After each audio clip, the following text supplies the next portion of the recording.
কেমন আছেন? ভালো আছি। দাদা, আমাদের কিট ফার্স্ট থেকে মিষ্টির ডিসপ্লে শোকেস নিচ্ছেন, আপনার দোকানের নাম যদি বলেন, আপনি কতদিন থেকে ব্যবসা করেন, এটা যদি একটু বলতেন।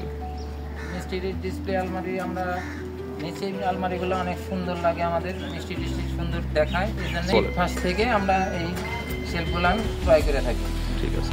আর আমার ব্যবসার বয়স অনেক, আমার বাবার আমল থেকে, আমি করছি প্রায় 35-36 বছর ধরে। আপনার দোকানের নামটা বলেন আর ঠিকানাটা বলেন। নাম তাহেরপুর আগমনী মিষ্টান্ন ভান্ডার।